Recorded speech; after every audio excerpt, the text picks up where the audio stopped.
झारखंड में पहले चरण की बम्पर वोटिंग के बाद बीजेपी ने किया जीत का दावा। फलौदी सट्टा बाजार के सर्वे में भी बीजेपी की प्रचंड जीत। सट्टा बाजार के सर्वे ने उड़ाई राहुल गांधी और हेमंत सोरेन की नींद। नमस्कार, स्वागत है आपका। आप देख रहे हैं द न्यूज और मैं रानी गुप्ता आपके साथ। झारखंड विधानसभा चुनाव 2024 के पहले चरण का मतदान बुधवार को खत्म हो गया है। बता दें कि पहले दौर में 15 जिलों की 43 विधानसभा सीटों पर मतदान हुआ है। अब इसको लेकर के बीजेपी हो या फिर जेएमएम अपने अपने जीत का दावा करती हुई नजर आ रही है। जहां बीजेपी ने बकायदा ये दावा किया है कि वो 33 सीटों पर जो पहले चरण की वोटिंग हुई है उसमें जीत रही है, तो वहीं दूसरी ओर हेमंत सोरेन का यह कहना है कि सरकार तो झारखंड मुक्ति मोर्चा की बनने जा रही है। इस बीच आपको बता दें कि फलौदी सट्टा बाजार का एक सर्वे सामने आया है जिससे बीजेपी की जीत के जो दावे हैं उसको लेकर के क्या कुछ ये सर्वे कह रहा है वो आपको बताएंगे। लेकिन इस सर्वे में साफ तौर से इंडिया अलायंस की नींद जरूर उड़ गई है। दरअसल आपको बता दें कि राजस्थान का फेमस फलौदी सट्टा बाजार जो कि हर चुनावों को लेकर के अपने आंकड़े बताता है और हर दफा ये देखने को मिलता है कि फलौदी सट्टा बाजार जो आंकड़े पेश करता है, जो दावे पेश करता है, वो कहीं ना कहीं ज्यादातर सही मायने में सही साबित होती हुई दिखाई देती है। अब ऐसे में महाराष्ट्र हो या फिर झारखंड में चुनाव हो रहा हो, इस बीच फलौदी सट्टा बाजार ने एक बार फिर से बड़ी भविष्यवाणी की है।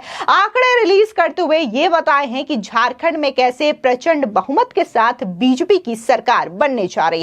तो वहीं दूसरी ओर इंडिया अलायंस की बात करें या फिर विपक्ष की बात करें, इनका सुपड़ा साफ हो रहा है। दरअसल आपको बता दें कि जो फलौदी सट्टा बाजार ने अपना आंकड़ा बताया है उसके मुताबिक 81 विधानसभा सीटों वाले झारखंड में बीजेपी को 48 से 50 सीटें मिलती हुई दिखाई दे रही है। अब इस चीज को लेकर के दूसरी ओर अगर बात हम बीजेपी की करें तो बीजेपी ने बकायदा यह दावा कर दिया है कि जो 43 विधानसभा सीटों पर पहले चरण में वोटिंग हुई है उसके मुताबिक बीजेपी 33 सीटें जीतने जा रही है। दरअसल आपको बता दें कि पहले चरण का चुनाव 13 नवंबर यानी कि बुधवार को संपन्न हुआ और पहले दौर में 15 जिलों की 43 विधानसभा सीटों पर मतदान हुआ, जहां कुल 683 उम्मीदवार चुनाव मैदान में उतरे थे। इसी के साथ ही चंपई सोरेन, बन्ना गुप्ता, महुआ माझी, गीता कोड़ा और पूर्णिमा दास जैसे चर्चित चेहरों के सियासी भाग्य का फैसला ईवीएम में कैद हो गया है। आंकड़ों के मुताबिक 43 सीटों पर 66.51%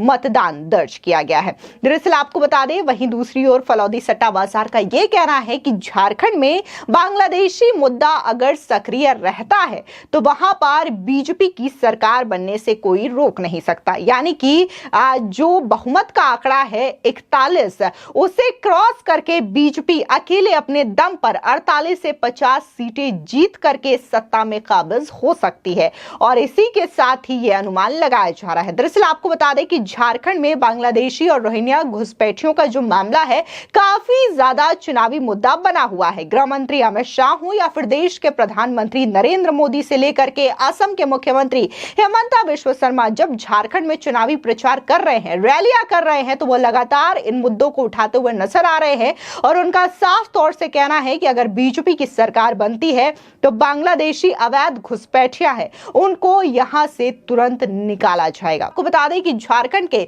बीजेपी प्रदेश अध्यक्ष बाबूलाल मरांडी ने भी बड़ा दावा कर दिया है। उनका कहना है कि अब झारखंड की जनता भी बदलाव चाहती है। दरअसल आपको बता दें कि पहले चरण में जो चुनाव संपन्न हुआ है इसको लेकर के उन्होंने आभार जताया जनता का और कहा कि राज्य सरकार से त्रस्त महिला शक्ति बहनों ने गुंडे बदमाशों की संरक्षक बनी राज्य सरकार को हटाने के लिए मतदान किया है। राज्य की जनता परिवर्तन की अगुवाई कर रही है। उन्होंने चुनाव आयोग, मतदान कर्मियों सहित पुलिस कर्मियों को शांतिपूर्ण मतदान संपन्न कराने के लिए आभार प्रकट किया। तो वहीं दूसरी ओर जहां बीजेपी इस तरीके से अपनी जीत का दावा कर रही है, तो वहीं दूसरी ओर झारखंड मुक्ति मोर्चा के प्रमुख और पूर्व मुख्यमंत्री हेमंत सोरेन ने भी दावा किया है कि वो अपनी सरकार फिर से झारखंड में बनाने जा रहे हैं। दरअसल आपको बता दें कि हेमंत सोरेन ने कहा कि पहले चरण के चुनाव ने स्पष्ट कर दिया है कि हमने झारखंड को मजबूत बनाने का जो सपना देखा है उसे 23 नवंबर से हम मिल करके पूरा करेंगे।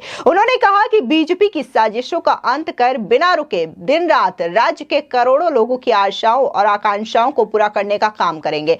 वादा यह है कि आपके बेटे और भाई हेमंत सोरेन का जीत रहा है झारखंड। बस अब संताल और उत्तरी छोटा नागपुर की वीर भूमि से बीजेपी की साजिशों के ताबूत पर अंतिम कील ठोकनी है।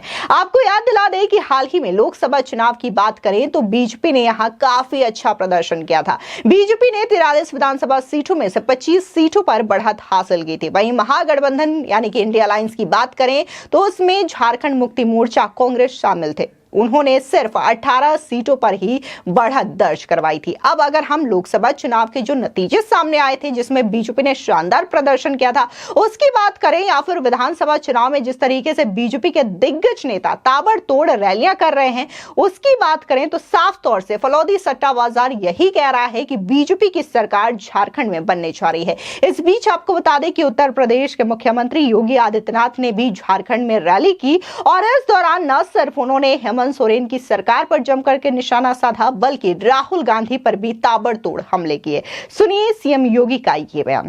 तमाम कर दिया जाता है, उसके बाद तो फिर उसकी यात्रा केवल जहन्नुम की ही यात्रा होती है। उसके बाद उसके लिए कोई दूसरी जगह नहीं होती है। अगर वो हमारे नागरिकों के सुरक्षा के ऊपर खतरा पैदा करता है तो उसको वह हाल किया जाता है कि उसका आका पाकिस्तान भी कांप जाता है। आज नया भारत कहता है कि छेड़ेंगे नहीं, लेकिन अगर कोई छेड़ेगा तो उसको छोड़ेंगे भी नहीं। देश के अंदर सुरक्षा का माहौल है। और बहनों और भाइयों, आपने देखा होगा जो काम कांग्रेस नहीं कर पाई, भारतीय जनता पार्टी की डबल इंजन सरकार ने मोदी जी के मार्गदर्शन में अयोध्या में राम मंदिर का भव्य निर्माण कर दिया। 500 वर्षों के बाद रामलला फिर से अयोध्या में निर्माण होगा। इसीलिए मैं आपका आह्वान करने के लिए आया हूं, विरासत का सम्मान हो। मैं तो धन्यवाद दूंगा आप लोगों को, निरसा के लोगों को। मां काली का कितना भव्य मंदिर है। भगवान राम का मंदिर पहले आपने बना दिया है, हम लोग पिछड़ गए थे। और मैं बधाई दूंगा, आपका अभिनंदन करूंगा इसके लिए। मंदिर कमेटी के लोगों का मैं अभिनंदन करूंगा जिन्होंने यहां पे मां काली और भगवान राम का ये भव्य मंदिर बनाया है। और आपका आह्वान करूंगा ये कांग्रेस नेतृत्व की, चाहे वह झारखंड मुक्ति मोर्चा हो, चाहे आरजेडी हो, चाहे माले के लोग हो, ये सब के सब लूट खसोट करने के लिए आए हैं।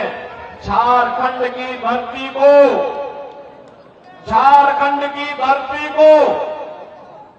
यहां की बेटी, यहां की रोटी और यहां की माटी की सुरक्षा पे सेंध लगाने के लिए ये लव जिहाद और लैंड जिहाद के माध्यम से बांग्लादेशी घुसपैठियों को और रोहिंग्या मुसलमानों को यहां घुसा करके यहां के अस्तित्व के साथ खिलवाड़ करना चाहते हैं। ये घुसपैठ नहीं होने देनी है। ये लाल सलाम वालों को धक्का देके बाहर करना है। ये लूट खसोट और भ्रष्टाचार फैलाने वालों के लिए राजनीति में कोई जगह नहीं होनी चाहिए। यही आह्वान करने के लिए आज मैं आपके पास आया हूं। ये लोग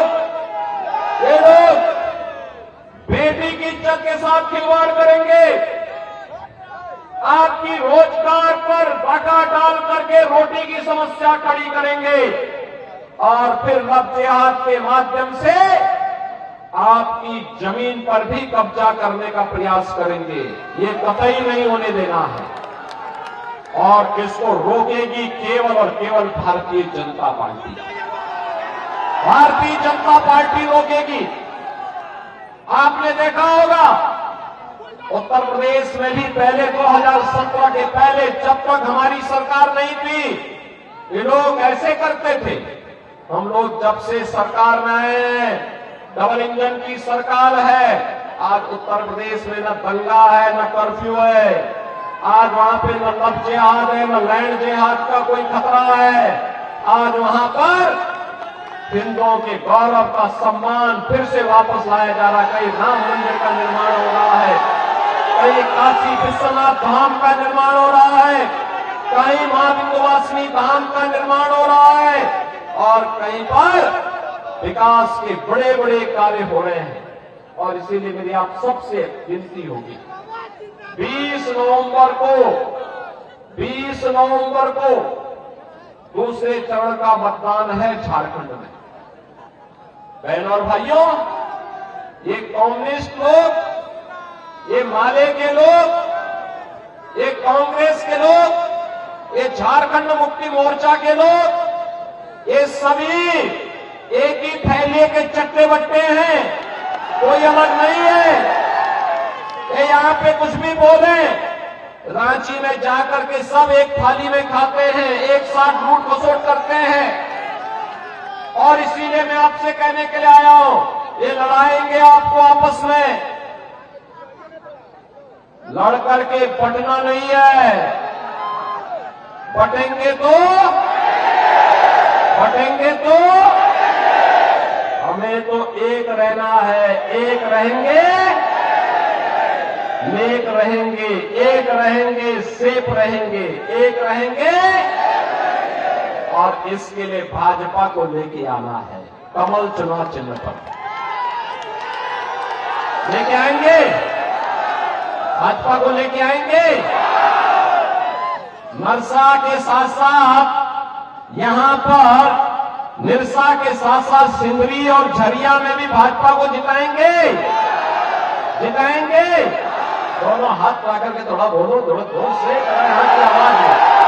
फिलहाल आपको बता दें कि झारखंड में 2 चरण में चुनाव होने हैं, जिसमें बुधवार यानी कि 13 नवंबर को पहले चरण का चुनाव संपन्न हो चुका है और 20 नवंबर को दूसरे चरण का चुनाव होगा। और जो नतीजे हैं वो 23 नवंबर को महाराष्ट्र के साथ साथ झारखंड के भी सामने आएंगे। फिलहाल इस पूरे मामले को लेकर के आपकी क्या राय है, हमारे कमेंट सेक्शन में जरूर बताएं। धन्यवाद।